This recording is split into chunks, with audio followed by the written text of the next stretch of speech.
اعوذ باللہ من الشیطان اللعین الرجیم بسم اللہ الرحمن الرحیم الحمد للہ رب العالمین بارئ الخلائق اجمعین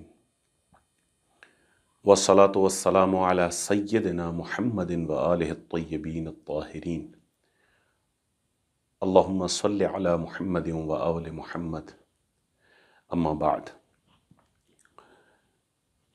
حاضرین و ناظرین، آپ تمام اہل ولا، اہل مودت و اہل محبت کی خدمت میں جشن مولود کعبہ، مظہر صفات خدا، تجلی نور خدا، مجموعہ اوصاف انبیاء، برادر محمد مصطفیٰ، داماد محمد مصطفیٰ، حضرت امیر المؤمنین علی ابن ابی طالب علیہ السلام کی ولادت کی مناسبت سے آپ تمام مومنین کی بارگاہ میں ہدیہ تبریک پیش کرتا ہوں، اور اس پرمسرت موقع پر بارگاہ پروردگار میں یہ دعا مانگتا ہوں کہ میرے پروردگار ہمارے قلوب کو علی امیر المؤمنین علیہ السلام کی ولایت سے معمور فرما۔ ناظرین محترم، آج کی اس مناسبت سے دل چاہتا ہے کہ اسی مناسبت سے امیر کائنات کی ولادت کی دن کی مناسبت سے اسی روایت کے بارے میں چند الفاظ آپ کی بارگاہ میں عرض کروں کہ جو روایت امام عالی مقام کی ولادت کو بیان کرتی ہے۔ یہ وہ روایت ہے کہ جس کا ماخوذ یہ ہے کہ علی نے اپنا پہلا قدم اس صفحہ ہستی پر، اس زمین پر، اس مکان میں رکھا ہے جس مکان کو لامکاں کا مکان کہا جاتا ہے۔ اگر اس جملے کو میں اس طریقے سے ادا کروں تو حق بجانب ہوگا، علی لامکاں کے گھر کا مکین ہے۔ یہ روایت اس منظر کو بیان کرتی ہے کہ جس منظر میں حضرت فاطمہ بنت اسد سلام اللہ علیہا روز ولادت امیر المومنین علیہ السلام وارد کعبہ ہوئی ہیں۔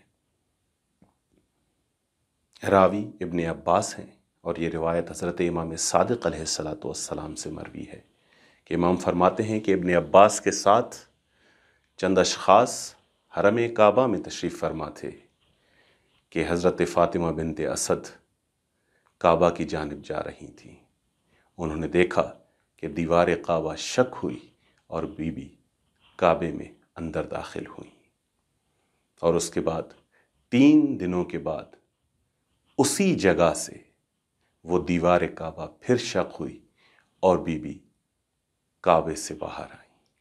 لیکن اس بار جب بی بی باہر آ رہی ہیں تو راوی کہتا ہے کہ فخرجت فاطمہ وعلی یدیہا علی، بی بی جب باہر آئیں تو بی بی کے ہاتھوں پر علی ابن ابی طالب تھے۔ علی کا وجود بی بی کے ہاتھوں پر تھا، اور اس وجود کی خوشی بی بی کے چہرے سے نمایاں تھی۔ فلما رآہ ابو طالب سر، اور جیسے ہی جناب ابو طالب کی نگاہ علی پر پڑھی، جناب ابو طالب خوش ہوئے، مسرور ہوئے، ان کا پورا وجود خوشی سے جھوم اٹھا، اور جیسے ہی امیر کائنات نے اپنے بابا کو دیکھا، روایت کے الفاظ ہیں کہ کہا السلام علیک یا ابا، اے بابا جان، آپ پر میرا سلام ہے۔ ثم دخل رسول اللہ صلی اللہ علیہ وآلہ وسلم، اس کے بعد راوی کہتا ہے کہ رسول کریم کی آمد ہوئی، رسول کریم وارد میدان ہوئے، رسول کریم وارد صحنہ ہوئے۔ فلما دخل اہتز لہ امیر المؤمنین فضحک فی وجہہ وقال السلام علیک یا رسول اللہ۔ جیسے ہی رسول کریم وارد ہوئے ہیں اس صحنے میں، جیسے ہی رسول کریم آئے ہیں، امیر کائنات کی نگاہ رسول کریم پر پڑی اور مسکرا کر کہا السلام علیک یا رسول اللہ، اے خدا کے بھیجے ہوئے رسول، آپ پر علی کا سلام ہو۔ اس روایت میں یہاں پر یہ جملہ قابل غور ہے کہ یہ وہ زمانہ ہے کہ ابھی تک محمد مصطفیٰ صلی اللہ علیہ وآلہ وسلم ظاہراً مبعوث برسالت نہیں ہوئے ہیں، ابھی خداوند تبارک و تعالیٰ کی طرف سے وہ امر نہیں ہوا ہے کہ آپ ظاہراً اسلام کا اعلان کیجئے اور اپنی رسالت کو برملا بیان کیجئے۔ اس بعثت سے پہلے، ظاہری رسالت کے اعطاء سے پہلے، وہ شخصیت کے جس نے محمد مصطفیٰ کو رسول اللہ کے نام سے موسوم کیا اور ان پر سلام بھیجا، وہ حضرت علی ابن ابی طالب ہیں۔ اس سے یہ پتہ چلتا ہے کہ علی امیر المومنین اور نبی مرسل معظم کی حقیقت واحدہ ہے، نورانیت واحدہ ہے۔ امیر کائنات نے فرمایا السلام علیک یا رسول اللہ، اور اس کے بعد جیسے ہی رسول کریم نے جواب دیا تو راوی کہتا ہے ثم تنحنح بإذن اللہ وقال بسم اللہ الرحمن الرحیم قد افلح المؤمنون الذین هم فی صلاتهم خاشعون۔ راوی کہتا ہے کہ امیر کائنات نے یہاں پر سورہ مومنون کی تلاوت فرمائی، سورہ مومنون کی چند آیات کی امیر کائنات نے تلاوت فرمائی، اور اس روایت میں اس مقام پر یہ جو لفظ آیا ہے تنحنح بإذن اللہ، ہلکے سے علی کی زبان سے تلاوت کلام الہی ہوئی۔ یہ وہ بچہ ہے کہ جو ابھی 3 دن کا ہے، یہ وہ بچہ ہے کہ جو ماں کی گودی میں ہے لیکن قرآن کی تلاوت کر رہا ہے۔ کیوں کہ یہ وارث عیسیٰ ابن مریم ہے۔ جب خدا جناب عیسیٰ کو یہ قوت عطا کر سکتا ہے کہ وہ گہوارے میں کلام کریں اور یہ کہتے ہوئے نظر آئیں کہ انی عبداللہ آتانی الکتاب وجعلنی نبیہ، تو یہ فخر عیسیٰ ہیں، یہ بھی ماں کی گودی میں کلام کر سکتے ہیں۔ اور کیا ہی خوبصورت کلام ہے علی کا پہلا کلام کہ جو قرآن کی تلاوت سے منور نظر آتا ہے۔ یہاں پر ایک جملہ اور آپ ناظرین و سامعین کی بارگاہ میں عرض کرنا چاہوں گا کہ یہ وہ مقام ہے، یہ وہ وقت ہے کہ ابھی نزول قرآن باقاعدہ شروع نہیں ہوا ہے۔ نزول قرآن سے پہلے علی نے قرآن کی تلاوت کی ہے۔ اس سے یہ بات سمجھ میں آتی ہے کہ حقیقت کلام الہی اور حقیقت ولی خدا ایک ہی ہے۔ اگر وہ قرآن صامت ہے تو علی قرآن ناطق ہے، بولتا ہوا قرآن علی ہے۔ امیر کائنات نے اس آیت کا انتخاب کیا قد افلح المؤمنون۔ اے محمد مصطفیٰ، بتحقیق خدا نے قرآن میں فرمایا ہے کہ مومنین کامیاب ہیں، مومنین سرفراز ہیں، مومنین وہ انسان ہیں کہ جو اپنی منزل مقصود پر پہنچنے والے ہیں۔ اسی آیت کی تکمیل محمد مصطفیٰ نے بیان کی ہے۔ محمد مصطفیٰ نے جیسے ہی ان آیات کو سنا، پلٹ کر کہا یا علی قد صدقت، علی تم نے صحیح کہا، تم نے سچ کہا کہ مومنون کامیاب ہیں، لیکن مومنین کی کامیابی کی ایک شرط ہے، مومنوں کے سرفرازی کی ایک شرط ہے، وہ یہ ہے کہ قد افلحوا بک یا امیر المومنین۔ اے علی، اے مولود کعبہ، مومنین کامیاب ہیں، مومنین سرفراز ہیں، لیکن ان کی سرفرازی میں جو شرط ہے اس شرط کا نام علی ہے۔ وہ سرفراز ہوں گے تیرے ذریعے سے، وہ کامیاب ہوں گے تمہارے واسطے سے، وہ اپنی منزل مقصود تک پہنچیں گے تمہارے وسیلے سے علی۔ وَقَرَأَ تمام الآیات، اس کے بعد محمد مصطفیٰ نے تمام آیات کی تلاوت کی۔ اِلَىٰ يَرِثُونَ الْفِرْدَوْسَ، یہاں تک کہ جو آیات پہنچتی ہیں ان آیات پر کہ مومنین وہ ہیں کہ جو یرثون الفردوس، مومنین وہ ہیں کہ جو جنت کے مالک ہیں، ہم فیہا خالدون، اور اسی جنت میں وہ ہمیشہ رہیں گے۔ اس کے بعد محمد مصطفیٰ نے علی کی فضیلت میں کچھ الفاظ کہے۔ پہلے کہا کہ وہ مومنین فلاح پائیں گے، کامیابی ہے ان کے مقدر میں لیکن تمہارے وسیلے سے۔ ان کے بعد کہا اے علی انت واللہ امیرہم، وہ مومنین کے جو فلاح پائیں گے ان کے امیر تم ہو، وہ مومنین کے جو فلاح پائیں گے ان کے پیش راہ تم ہو۔ تمیرہم من علومہم فیمطارون، اے علی تم اپنے علوم ان مومنین کے حوالے کرو گے اور وہ تمہارے علم سے اپنے آپ کو مکمل کریں گے، تم اپنا علم ان کے حوالے کرو گے، تمہارے علم سے وہ عالم بنیں گے، فیمطارون، اور وہ اس علم کو اپنے وجود کا حصہ بنائیں گے۔ وَأَنْتَ وَاللَّهِ دَلِيلُ، اے علی تو ان مومنین کا رہنما ہے، تو ان مومنین کو راہ دکھانے والا ہے۔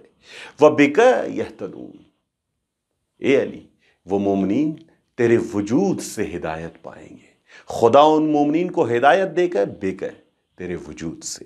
یہاں پر آپ نے ملاحظہ کیا کہ پہلے دن ہی علی نے کس طریقے سے مومنین کی صفات کو بیان کیا ہے، پہلے دن ہی علی نے کس طریقے سے ایمان کی اس اعلیٰ مقامی کو بیان کیا ہے، اور پہلے دن ہی محمد مصطفیٰ نے یہ بات واضح کر دی کہ اگر ایمان کی اونچائیوں کو چھوا جا سکتا ہے، اگر ایمان کی سربلندی کو پایا جا سکتا ہے، تو وہ فقط اور فقط امیر المومنین علیہ السلام کی ذات کی بدولت۔ اگر ایمان علی کے ساتھ منسوب ہے، اگر ایمان ہمارا علی کے ساتھ منسوب ہے، تو یہ ایمان کامل ہونے کی صلاحیت رکھتا ہے کہ جس کا نتیجہ یرثون الفردوس۔ یہ مومن کہ جو علی کے ساتھ اپنی ایمان کی تکمیل کرتا ہے، یہ مومن کہ جس کے قلب میں ایمان علی کی بدولت ہے، یہ مومن وہ ہے کہ جو قرآن کی نگاہ میں یرثون الفردوس، یہ فردوس کا وارث ہے، یہ جنت کا مالک ہے، ہم فیہا خالدون، اور اسی جنت میں یہ ہمیشہ رہے گا۔ اب یہاں پر یہ جو قرآن کی آیت ہے کہ یہ مومن وارث فردوس ہے، یہ مومن اس جنت میں ہمیشہ رہنے والا ہے، آخر کیا وجہ ہے کہ یہ مومن اور اس جنت کا ایک عجیب قسم کا التزام پایا جاتا ہے اس مومن میں اور جنت میں، کہ مومن کے وجود کی قیمت جنت ہے۔ آئمہ طاہرین علیہ السلام کے فرامین میں ہمیں یہ چیز بارہا مکرر نظر آتی ہے کہ امام صادق بھی یہ کہتے ہوئے فرماتے ہیں کہ اے مرد مومن، تمہارے نفس کی قیمت جنت ہے، اس قیمت سے کم میں اپنے آپ کو فروخت مت کرنا۔ ایک جگہ پر فرمایا کہ آپ جنت میں ہیں، ایسے کام انجام نہ دیں کہ آپ کو جنت سے باہر نکالا جائے۔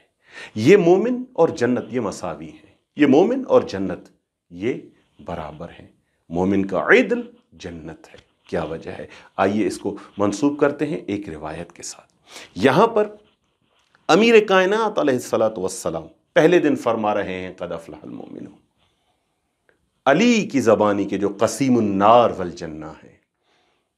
علی وہ شخصیت کے جس کے لیے رسول کریم نے فرمایا کہ اے علی اگر لوگ تمہاری محبت پر جمع ہو جاتے تو خدا جہنم کو خلق ہی نہ کرتا۔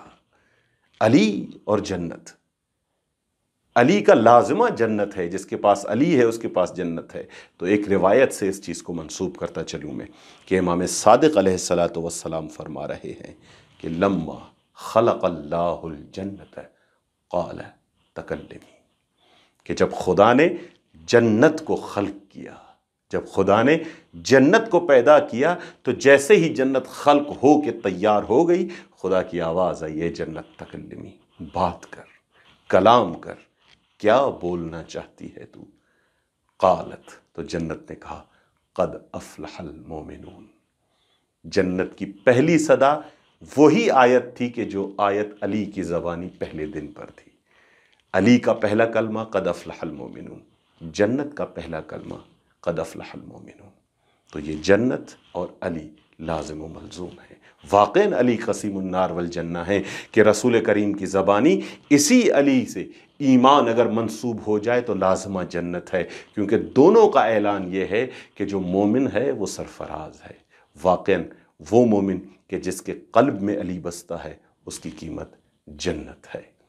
اور یہ فقط فضیلت کو بیان نہیں کر رہی ہے، یہ فقط اس لیے نہیں ہے کہ مومن کو ایک جزا دی جائے، نہیں، بلکہ حقیقت میں یہ مومن کی مقام کو بھی بیان کر رہی ہے۔ یہ جنت فقط جزا نہیں ہے، یہ جنت مومن کے مقام کو بیان کر رہی ہے، مومن کے مرتبے کو بیان کر رہی ہے، کیونکہ جنت وہ چیز ہے کہ جس کو خدا نے اپنی جانب قرآن میں منسوب کیا ہے کہ یہ میری ملکیت ہے، اس کو میں نے خلق کیا ہے، یہ میری عطا کردہ چیز ہے۔ یقیناً جو خدا کی عطا کردہ چیز ہے اگر کسی انسان کو نصیب ہو رہی ہے تو وہ انسان کے معیار کو بیان کر رہی ہے، انسان کے درجات کو بیان کر رہی ہے۔ اور انہی الفاظ کے ساتھ بارگاہ پروردگار میں دعا گو ہیں کہ اے میرے پروردگار، اس باسعادت دن کے صدقے میں، اس باسعادت مولود کے صدقے میں ہمارے قلوب کو ولائے علی ابن ابی طالب سے آباد فرما۔